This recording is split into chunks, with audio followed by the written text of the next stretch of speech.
Hey,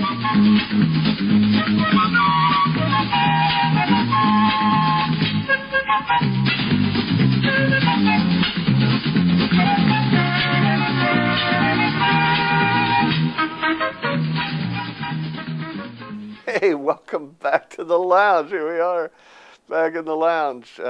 This is the place where digital leaders get to speak their mind, and I get to talk back. I'm Bob Garfield here with Jack Myers. And thanks for the Dom Perignon. I appreciate that as a starter. You know what? I should have clarified that room and tax are paid for. Everything else is an incidental.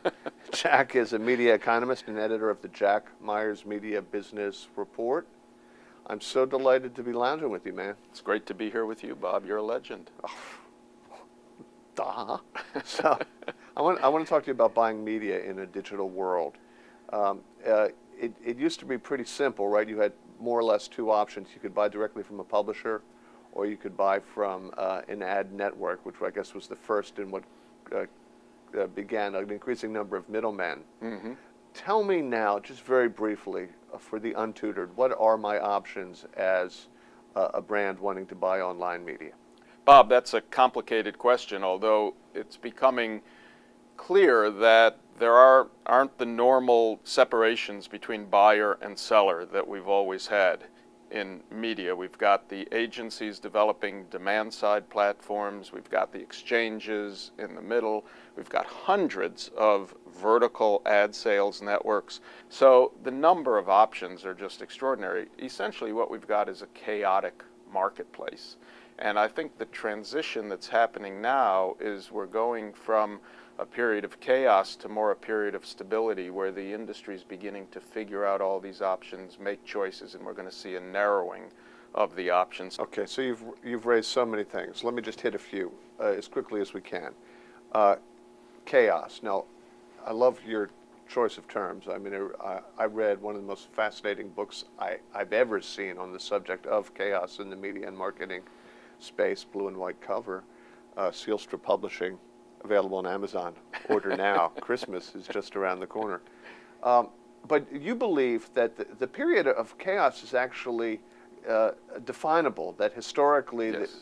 that these vast sea changes last a finite period of time, and you think we're halfway through? I do. If you study transformations going back hundreds, even thousands of years, the actual transformational period is about 30 years. The easiest way for us to look at it is in the context of moving from the agrarian age to the industrial age. Started in 1890 with Henry Ford and the assembly line, and lasted till about 1920, the end of World War I. Almost all the innovation and all the invention during that 30-year period was in the first 15 years. And then in the second 15 years, it was about application, in using the invention and the innovation to innovate, apply, and monetize. We're in that period now of transformation.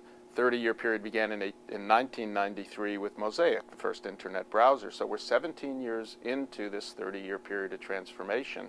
And we're moving from a period when I think we've seen most of the invention, we've seen most of the innovation, and we're now moving into a period of application, implementation, and monetization. So I think we're moving from a period of chaos, when we've really been going through this huge period of change, Sure, yeah. to a period of stability. So I think if you're a change agent, or you call for change agents, which you do as very effectively in your books and presentations, I think it's now time to call for people to be called stability agents, because when you're dealing with chaos all around you, I think within your companies, for Wall Street, for organizations, for clients, they need to see that you're bringing stability to their chaos. So I think change agents should become stability agents. I want to thank you for introducing yet another idea to this 6-minute interview, because we had been able to go into such great depth on the other ones. I am struck as I go around to conferences and so forth, that as we head into this period of stability, if we are indeed in a period of stability, there are still people fighting tooth and nail for access to media dollars, and everybody has a different way of slicing and dicing the media buys.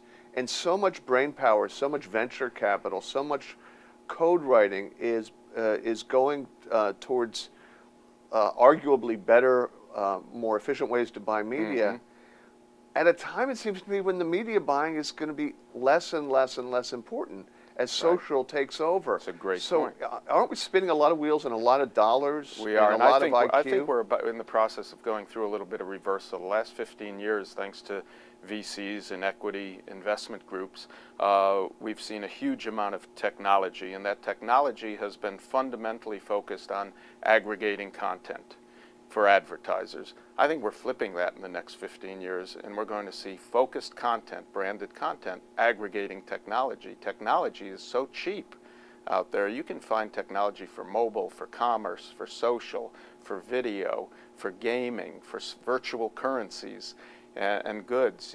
There's technology to implement almost anything you want to do. If you have strong content, then you're going to be aggregating the technology to support and reinforce your content platform. Whoa, you have totally rocked my world. I'm trying to get my head around this idea. In this content-driven, stable universe you're describing, who buys the hockey tickets for the media planners? Where did the gratuities come from? Therein lies the biggest conundrum of our business. All right, Jack. God forbid the clients might have to pay for them themselves. Heaven forfend. I'm sorry. I'm kicking Jack out of the lounge. I'm kicking you out of the lounge. If you like the lounge, you'll have to just come back later. This is Bob Garfield. Scram.